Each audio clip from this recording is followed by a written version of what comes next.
Nous sommes à Passa-Congo, une localité située en périphérie de la ville de Dédougou, au Burkina Faso. Quand le soleil se lève sur Passa-Congo, moi, l'âne, je fais partie du quotidien des habitants sous diverses formes.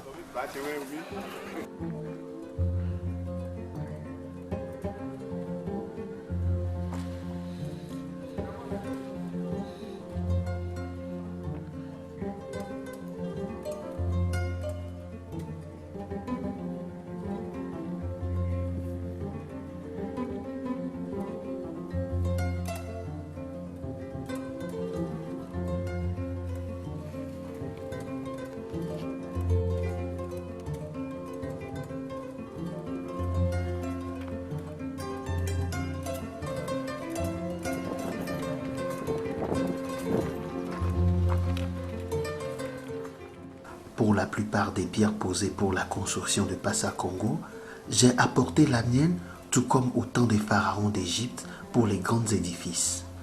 Ma proximité avec les habitants ici tous les jours crée un sentiment. Si tu possèdes un âne, tu partages ses services avec tout le village.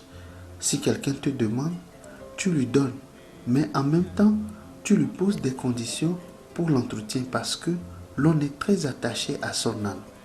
Et même si on tape l'âne tous les jours pour qu'il avance, il compte beaucoup pour nous dans nos activités.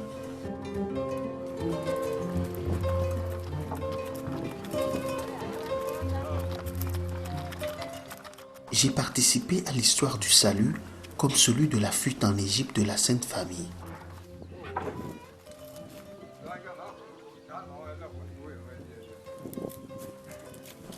Pour ma longue marche, j'ai droit à des soins particuliers, quelquefois à la pause de midi, avant le reste de la route.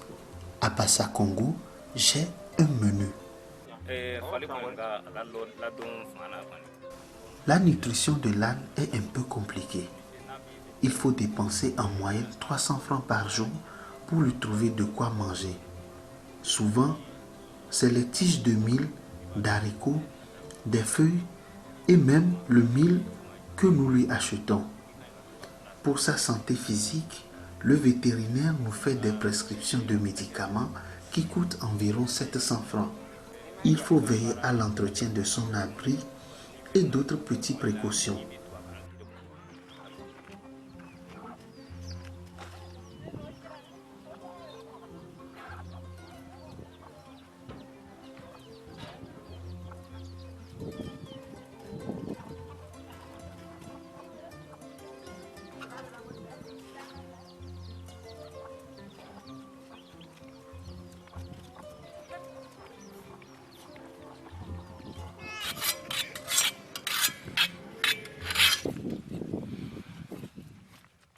En plus de l'énergie animale, ma peau offrira un bon son au tam-tam lors des grands événements, comme jadis les noces de Cana, et ma chair, lui, donnera du goût à la sauce aux épices de Passa-Congo.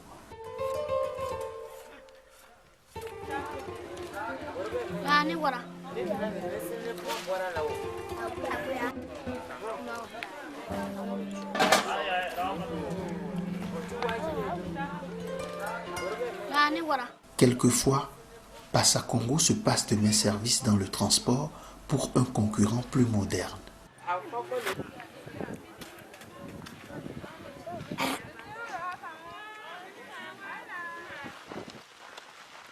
Dans les limites de ce dernier, quand arrive la soirée, je reprends la route sur le chemin du coton.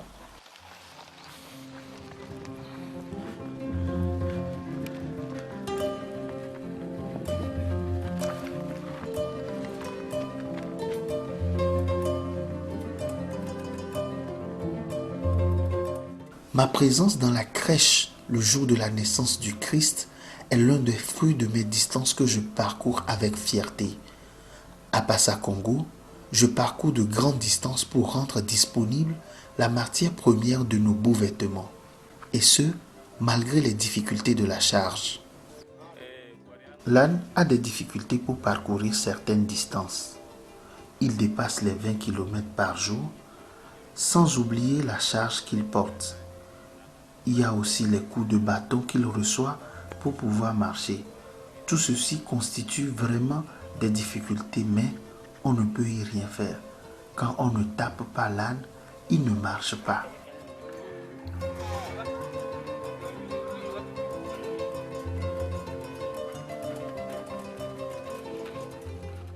Pour moi, l'âne, le défi d'une nouvelle journée s'annonce déjà dans cette lumière du soleil couchant sur Passa Congo.